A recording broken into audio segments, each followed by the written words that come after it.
plateau GMS Info Afrique de ce soir avec turpitude ou alors tous les arrêts intempestifs du courant électrique dans l'environnement. On repart à Paris parce qu'on parlait tout à l'heure de l'élection présidentielle au Gabon. Vous étiez 10 ans dans la première partie tout à l'heure, Calvin Duhari, qu'en principe, le Gabon, le président actuel, en fait, le président candidat au président de l'élection, suivait la transition. C'est là où nous étions à la première. Oui, Hubert, ce que je disais, c'est que le Gabon est un pays que je connais parce que j'y ai vécu et que c'est un pays déjà qui est très riche non seulement en diversité naturelle, mais humaine aussi, qui séduit par ses paysages exceptionnels, sa culture accueillante et ses nombreuses opportunités, par exemple touristiques. Donc, les élections au niveau du Gabon, c'est un très grand moment de la vie publique et de la vie politique. Donc, le président Brice Oligui Nguema, qui entre-temps avait pris le pouvoir, représente un changement politique majeur pour ce pays-là. Surtout après plusieurs décennies de pouvoir sous la famille de Bongo. Donc, je pourrais dire que la candidature de Brice Oligui Nguema est perçue comme un homme capable de conduire le Gabon parce qu'il a déjà montré ses preuves en quelques mois. Conduire le Gabon surtout au niveau d'une réconciliation nationale après des années de divisions politiques et sociales. Bon, il peut s'appuyer pour cela sur son image d'unité et de stabilité, notamment avec son passé militaire. C'est un homme militaire. Bon, et vous savez que le militaire, c'est l'homme qui est partout, voilà, qui va partout, qui s'approprie de de tout le peuple. Il ne défend pas l'un et rejette l'autre, ainsi de suite. Alors, il y a la possibilité donc de fédérer les différentes factions politiques, et c'est ce qu'il a fait, notamment en rétablissant la confiance entre les élites politiques et la population. Donc, il s'est engagé aussi à tourner la page des frustrations accumulées sous le régime précédent en œuvrant pour une gouvernance, je dirais même inclusive. Voilà, Oligui Nguema a réussi à rallier, vous l'avez dit tout à l'heure, un large éventail d'acteurs politiques, y compris même des figures importantes de l'opposition. Donc, c'est une alliance qui est partisane, qui renforce même sa légitimité et montre une volonté de reformer le système politique du pays. Donc, le soutien sera constant, ça c'est évident. Le soutien, parce que le soutien de ces leaders de l'opposition qui témoignent de la confiance, qu'est-ce que ça veut dire ça, témoigne de la confiance qu'il place en sa capacité à instaurer un véritable changement démocratique surtout, et après des années de régime autoritaire, tout cela, c'est qu'on pourrait penser, bon, ce qu'on pourrait dire. Le président Oligui Nguema est conscient des défis économiques du Gabon. Vous savez que vous voyez comment il a allégé sur la situation économique. Il y avait une dépendance excessive du pays au pétrole. Donc, son programme économique se concentre sur la diversification de l'économie, en mettant l'accent même sur l'agriculture, surtout parce que le Gabon est un peu, vous savez que c'est le Cameroun qui apporte une grande part de l'aliment au Gabon, voilà. Bon, les infrastructures et les industries locales aussi. Maintenant, c'est beaucoup plus les techniciens, les architectes du Gabonais qui sont impliqués au lieu d'appeler toujours ceux qui venaient d'ailleurs en Occident, etc. Donc, cette approche vise à réduire même la vulnérabilité économique du pays aux fluctuations de certains prix. Donc, voilà. Je dis, vous avez parlé également du ralliement, voilà, du ralliement des opposants très connus à l'époque qui étaient candidats à la présidence et qui ont même eu à réclamer vivement. Bon, ce sont des ralliements qui marquent un tournant significatif dans le paysage politique. Et c'est un soutien massif aussi qui reflète plusieurs dynamiques qui seront aussi en attente. Donc voilà donc les principaux opposants que comme vous avez vu, vous avez parlé donc, son nom m'échappe un peu, Jean Ping, le bon, qui sont principal venus, leader de l'opposition. voilà, qui sont venus s'unir autour de sa figure, voilà, donc, et un opposant historique, c'est un opposant historique. Donc, euh, déjà, l'opposition gabonaise était, vous savez, c'était un peu fragmenté. Donc, à l'époque, à chaque candidature, c'était souvent des candidatures multiples et parfois des rivalités internes, ce qui affaiblissait vraiment les chances de renverser le pouvoir des Bongo. Bon, maintenant, en unifiant leurs forces derrière Olingi Nguema, ces opposants espèrent offrir une alternative crédible et sérieuse, voilà, à Ali Bongo. Donc, la présidence a été marquée par des accusations, souvent de fraude, des contestations sur la gestion du pays, voilà, tout cela. Donc, voilà, je dis, bon, en plus, on sait que l'opposant, l'actuel, son rival actuellement, qui n'est autre que Alain-Claude Billy Bizet, donc, et qui est ancien Premier ministre, voilà, sur Ali Bongo, et qui d'ailleurs aussi occupé de divers postes ministériels, hein, notamment aux affaires étrangères, et il a été aussi à l'énergie. Donc, c'est toujours, c'est les mêmes figures. Bon, il rallie à sa façon parce qu'il vient accompagner le processus de prise de pouvoir de Brice Clotaire Oligui Nguema. Donc, vraiment, c'est un moment historique pour le Gabon. Alors, moment historique pour le Gabon, qu'est-ce qu'on peut envisager? On peut envisager qu'en ralliant toute l'opposition, on va sortir par là avec ce sujet. C'est un néantissement de l'opposition ou c'est un repositionnement de l'opposition? Puisqu'on sait qu'aujourd'hui Jean Ping va déjà à 80 ans et que, à moins d'un miracle ou d'un je ne sais pas quoi, il ne peut plus concourir. Il va certainement peut-être chercher un poste au gouvernement qui sera un gouvernement, je m'imagine, de large ouverture avec ce ralliement.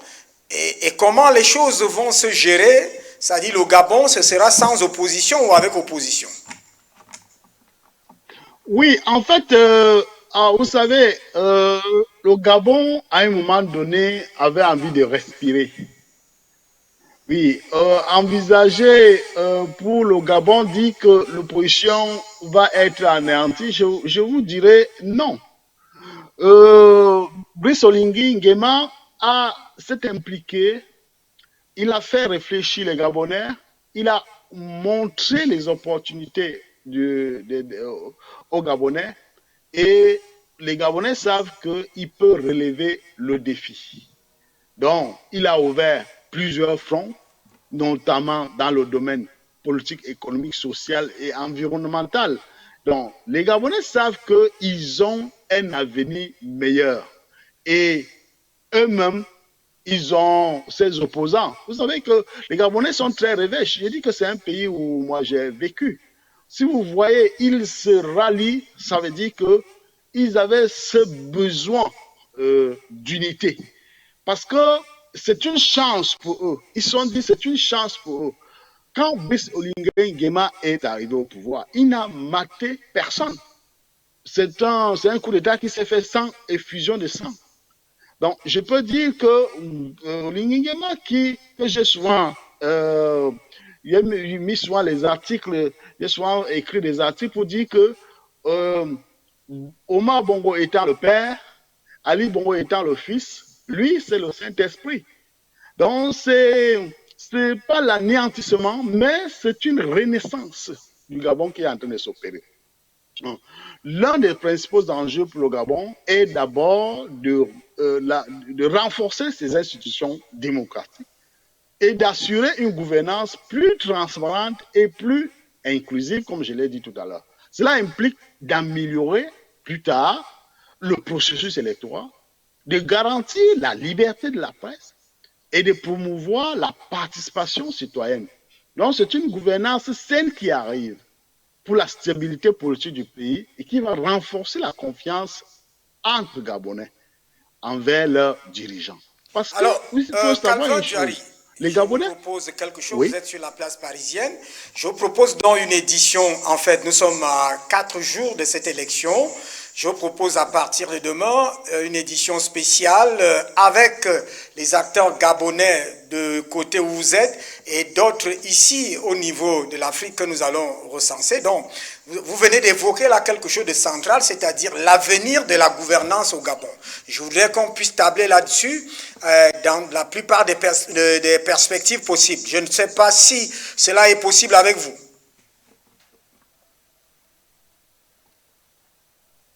Calvin Diary?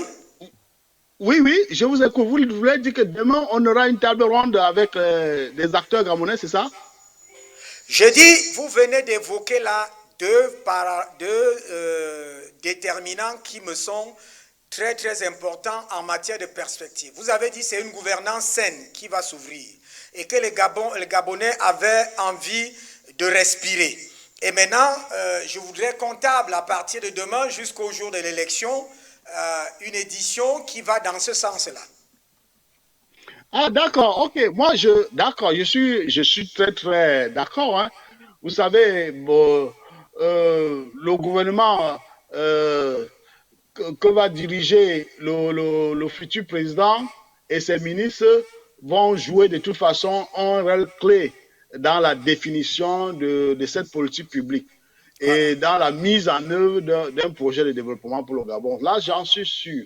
C'est-à-dire, le Gabon, quand vous arrivez au Gabon, vous êtes impressionné d'abord par le nombre d'étrangers qu'il y a dans ce pays. C'est-à-dire que si le Gabon constitue une plateforme, une plaque tournante de l'économie de toute l'Afrique. Je dis bien de toute l'Afrique et je vous dirais même du monde entier. Je vais vous dire, par exemple, le nombre de... Il y a, à l'époque où j'étais au Gabon, il y a de cela 25 ans, il y avait 200 000 Équato-Guinéens qui étaient la, les étrangers les plus nombreux. Après cela, il y avait les Béninois, 200, qui avaient 200 000 également. Les Camerounais même venaient en troisième position, c'est ce que je ne savais pas.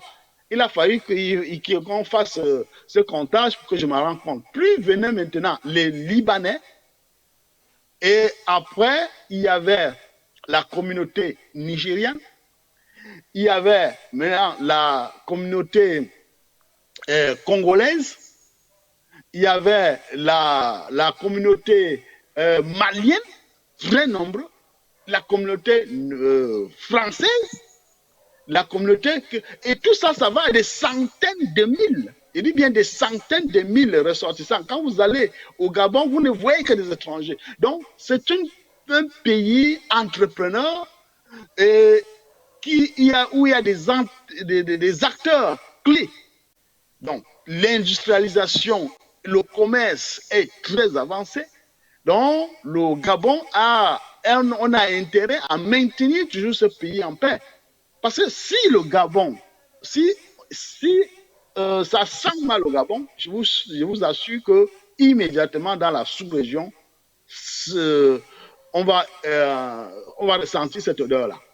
Donc Merci. voilà. Alors, Donc c'est pourquoi vous avez vu que le Brice Oligui n'a pas eu de la peine pour rencontrer ses homologues et se faire accepter parce que on connaît ce que le Gabon représente pour le monde entier. C'est au Gabon que j'ai vu les Australiens. Ouais, alors, j'ai vu les Australiens au Gabon. on va donc vous donner la responsabilité de ce côté, de nous trouver une ou deux personnes de ce côté avec vous pour pouvoir faire déjà cette perspective et voir dans quelle mesure, justement, avoir même des personnes au fief au cours de ces 3 jours qui arrivent au niveau du Gabon. Merci à vous. Vous ne partez pas. On prend le relais directement vers le dernier sujet. Au Cameroun, est-ce que vous êtes au courant du robot, en fait, du personnage robot, président de la République, futur président de la République du Cameroun, un personnage robot avec 10 caractères dessiné par les évêques du Cameroun. Ah, non, non, non, non, je n'ai pas vraiment, je savais que les robots, je savais que les évêques ont écrit une lettre pour faire appel au pouvoir public d'éventuels, comme habituellement dans la... ils ont fait cette... ils ont écrit cette lettre adressée au public camerounais, au peuple camerounais, pour les futures élections. Moi, je n'ai pas encore été au courant de ce Là, sur personnage les robot. évêques, le sujet qui concerne les évêques du Cameroun, je reprécise que dans cette lettre, il y a 10 conditions. Malheureusement, je devrais l'avoir en copie. Et c'est dans cette lettre, il y a 10 critères à remplir pour être président de la République du Cameroun. C'est le contenu de cette lettre-là, c'est-à-dire 10 critères: intégrité, humilité, loyauté, savoir régler des conflits, ainsi de suite. C'est 10 critères que disent les évêques. Alors, l'opinion est divisée. Certains disent que les évêques font des consignes de vote déjà en dessinant ce portrait robot et en demandant aux Camerounais d'aller choisir la personne qui remplit ces critères. Et de l'autre côté, certains disent que ces critères vont à l'encontre du président de la République actuelle. Eh bien, il y a même une troisième opinion qui dit que personne actuellement parmi les 5 candidats, parmi ceux qui postulent à être candidats, personne ne remplit ces critères-là. Alors, je vous relance à ce niveau. Humilité, honnêteté, savoir juguler les crises, un certain nombre de choses qui vont dans la moralité et qui font que pratiquement ce sera peut-être un ange qu'on doit trouver dans le portrait dessiné, portrait robot dessiné par les évêques. Quelle est la lecture que vous pouvez faire dans ce sens? Voilà. Voilà, si les évêques ont fait 10 portraits, moi je pourrais aussi faire peindre 10 portraits à ces évêques-là, pour leur dire déjà une chose, que ils ont la première chose, pour leur dire qu'ils ont le devoir de réserve des guides spirituels. Les évêques, en tant que bergers des âmes, ont une voix qui porte, c'est vrai. Mais leur autorité morale est précieuse pour accompagner la conscience collective vers la paix, c'est vrai également. La justice et même la vérité. Mais cette autorité trouve sa légitimité dans la neutralité politique. Lorsqu'un homme d'église désigne ou laisse entendre quel candidat il faudrait choisir, ou bien quel robot qu'il représente, il franchit une ligne fragile entre foi et politique partisane. Donc, l'Église ne doit pas devenir une tribune électorale. Son rôle est d'éclairer les consciences, non de les orienter vers un camp ou un autre. Dans un pays comme le Cameroun, où chaque mot prononcé par une autorité ecclésiastique peut prendre une tournure nationale, le devoir de réserve n'est pas une option, c'est une responsabilité sacrée. Vous voyez un peu, ça c'est là le premier point que je peux leur dire. Là, le deuxième point, je dirais que la mission prophétique ne signifie pas militantisme. Être prophète, c'est parfois dénoncer l'injustice ou interpeller les consciences, même au risque de déplaire. Mais ce rôle prophétique ne doit jamais se confondre avec celui d'un acteur politique ou d'un opposant déguisé. Le discours ecclésial ne gagne rien à adopter les accents de la polémique partisane.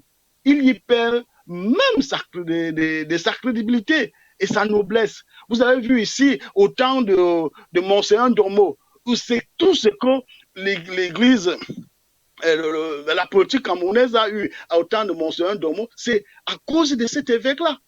Il ne faut pas qu'ils s'impliquent. Les évêques doivent rester des ponts, pas des murs. Leur parole est d'autant plus puissante qu'elle reste ancrée dans une dimension spirituelle impartiale, détachée des ambitions humaines. Leur silence sur certaines questions peut être éloquent. Ce que vous évoquez là, de parole ne doit... Ce que vous évoquez là Pardon? est pratique. Ce que vous évoquez là est à l'opposé de leur position actuelle. Ils ont dessiné un portrait robot de celui qui doit être le prochain président de la République du Cameroun et demandé au peuple d'aller voter, de n'aller voter que cette personne-là. Oui, c'est ça que je rappelais qu'il faut là aussi tenir compte d'une séparation entre l'Église et l'État. Si on commence par là, il n'y aura pas de problème, il n'y aura pas de problème. L'une des raisons fondamentales pour lesquelles les évêques ne devraient pas intervenir dans la politique est le principe de cette séparation entre l'Église et l'État. La politique relève des affaires publiques et de la gouvernance d'un pays, tandis que la mission de l'Église est spirituelle et morale, en restant en dehors de la politique. L'Église respecte ce principe et préserve son rôle dans l'accomplissement spirituel. Donc, il faut qu'ils évitent la division religieuse et sociale. L'intervention des évêques dans la politique pourrait diviser les fidèles en fonction de leur orientation politique. Cela risquerait de polariser les communautés religieuses et d'entrer en conflit avec les principes d'unité et de paix que promet l'Église. La politique peut être source de débats acrimonieux et l'Église doit préserver son rôle d'unité. Ils sont en train d'apporter le désordre avec tout ce qu'on connaît, tout ce qu'eux-mêmes ils sont impliqués. Aujourd'hui, depuis que l'Église est arrivée au Cameroun, les églises, ils ont accumulé des milliards. Et ces milliards, ils ont développé quoi? Partout où ils restent, où ils ont développé, qu'est-ce qu'ils ont développé? Ils n'ont rien développé. Est-ce qu'ils ont apporté du soutien à ces populations qui sont pauvres? On voit les évêques, je ne connais pas un évêque ou un prêtre ou un pasteur qui vit mal, qui roule, tous roulent carrosse. Donc, l'implication des évêques en politique pourrait entraîner des risques de manipulation par des politiciens cherchant à utiliser leur influence religieuse à des fins électorales. Et on peut donc s'imaginer, à la crédibilité. On peut s'imaginer les imams du Cameroun dessiner un portrait robot aussi. Là, c'est l'église catholique. On peut aussi s'imaginer l'église protestante dessiner un portrait robot. On peut, mais ça va créer des ordres. Bon, voilà, c'est ça. Et vous savez, lorsque les imams, par exemple, si c'est permettre, par exemple, de faire cette approche de dessin, vous voyez bien, vous savez que les imams sont très suivis par les fidèles. Donc c'est très grave. Les évêques ne sont pas les centres de la vie des hommes. Il y a encore des problèmes chez eux, entre eux. Si on commence à faire ressortir tous les scandales qui ont été souvent causés que l'État eux-mêmes a voilé, il faut qu'ils sachent qu'on les connaît très bien. Il faut qu'ils préservent la mission spirituelle de l'Église. Les évêques doivent rester concentrés sur leur mission première, qui est d'accompagner spirituellement les croyants, promouvoir les valeurs chrétiennes et enseigner la foi. L'implication dans la politique pourrait détourner l'Église de sa mission fondamentale et nuire à sa crédibilité. Aujourd'hui, quand ils vont là-bas, ils vont au Cameroun là-bas, ils s'accrochent dans leur soutane, tout ça, il faut les voir quand ils sont ici. Nous, on les connaît tout ce qu'ils viennent faire ici. Moi, j'ai vécu pendant longtemps à Rome, je connais ce qu'ils viennent faire là-bas. Moi, on les voit. Si tu vois, c'est que des scandales qui viennent faire là-bas qu'on je ne peux pas évoquer ici. Donc, l'Église est comme médiatrice plutôt que partisane. Elle doit pouvoir jouer un rôle de médiateur et de guide moral. Merci. Plutôt que de prendre parti pour un groupe politique particulier. Merci. Et non pas en restant en dehors des enjeux politiques. Merci, Calvin Duary. On a donc là 2 enjeux pour les élections présidentielles au Cameroun. Je vais vous envoyer cette lettre avec ces 10 critères. On va revenir parce que là, il y a une perspective dans ce que vous venez de dire. L'Église qui doit jouer un rôle médiateur et non un rôle partisan. Mais maintenant, demain, rendez-vous édition spéciale pour les élections présidentielle au Gabon, premier et second tour. Vous allez tout faire là-bas pour qu'on puisse avoir des éléments, quelqu'un qui puisse intervenir, que ce soit là-bas ou au Gabon, pour qu'on puisse justement entrer dans ces perspectives qui nous intéressent, c'est-à-dire dans la nouvelle gouvernance au Gabon. Merci d'avoir répondu à cette invitation avec ces perturbations du courant électrique qui ne nous ont pas découragés. Merci à vous, Calvin Duary.